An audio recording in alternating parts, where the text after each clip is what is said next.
Hey nerds, Bevan here. Welcome back to my channel. Today I want to talk about wrestling. I just spent my day off from work catching up on 3 weeks of NXT. So today I want to give my predictions for the first time ever for an NXT Takeover event because on Saturday is Takeover Chicago. So like I said, I just watched 3 weeks worth of NXT, so I'm all caught up and ready to go.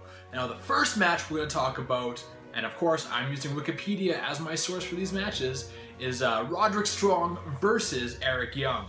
Of course, Eric Young is going to have sanity in his corner, but I think Roderick Strong is really getting a strong push right now. He had 2 back-to-back weeks of like 4 or 5 minute video package showing his life, building his character outside of the wrestling ring, and I think that did wonders for building up his character. He followed that up with an incredible main event match against Hideo Itami, which I kind of personally think he should have won that match and went on to face Bobby Roode, but he didn't, and he's wrestling Eric Young. So my prediction is still Roderick Strong winning this match. In the first of 4 title matches on this card, you have the WWE UK Champion Tyler Bate defending his title against Pete Dunne, the Bruiserweight. I'm fairly unfamiliar with these guys, being that they are based over in England. I've only seen them on NXT, and I did see their finals match in the UK Championship Tournament. I think Tyler Bate is big money. This guy is like 19 or 20, maybe he had a birthday since the tournament, but he is super young and super talented. And they have their UK weekly show coming up here right away, and I think they're gonna want to start that show off with a strong babyface champion the crowd can get behind. My prediction, Tyler Bate. The tag team title match is a ladder match where the Authors of Pain defend against DIY, Johnny Gargano and Tommaso Ciampa. This is kind of the match where I'm really going back and forth with this, because I could see the Authors of Pain losing and then going up to the main roster, but they just had a heavy tease of a feud with Heavy Machinery. So I could also easily see Authors of Pain winning. I think the ladder match stipulation is supposed to make it seem like DIY has a bigger chance of winning, which could just be a red herring in the whole thing, and then Authors of Pain do win. Like I said, this is a toss-up, but for my official prediction, I'm going to pick Authors of Pain for the win.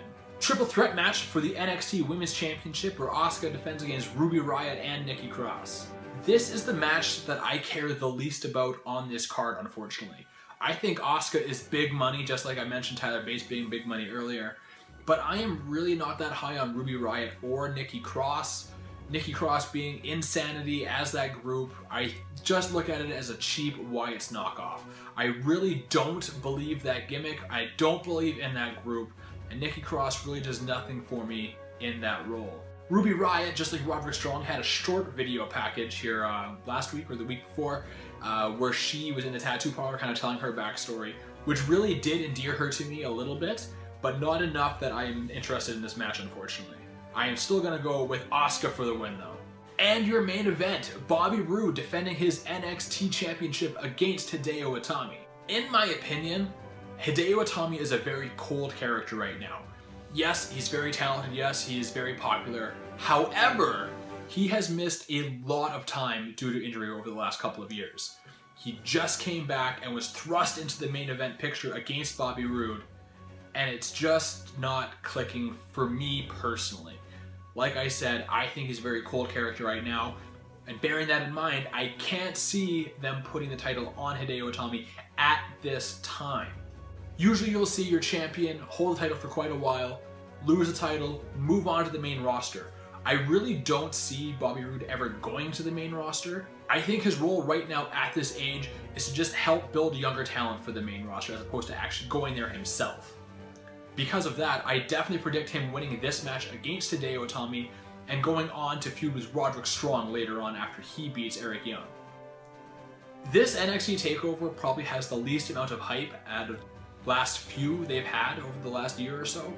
However, I think on paper there are at least 4 really good matches, and that's Roderick Strong's match, the UK Championship, the Tag Team Ladder match, and the main event. I think are all going to be very strong matches.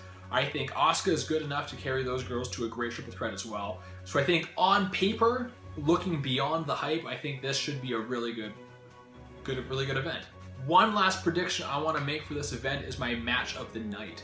And I am predicting Roderick Strong and Eric Young to steal the show. They are both former world champions in their own right in ROH and TNA respectively. And I think for sure they are going to tear the house down. Especially, according to Wikipedia, you know, they're number 5 on the card. There's a very good possibility that they are going to open the show. And if they do, that crowd is going to be hot for them. Especially for Roderick Strong, especially in Chicago, which is a huge ROH town. I want to hear what you guys think is going to be the best match of the night, and what match are you most looking forward to? Comment below those matches. If you like this video, hit the like button, because the more people that like it, the more people that get to see it. If you are not already, please subscribe to my channel. You can follow me on Instagram and Twitter at BevinBoychuk. And until next time, folks, I am out like a light.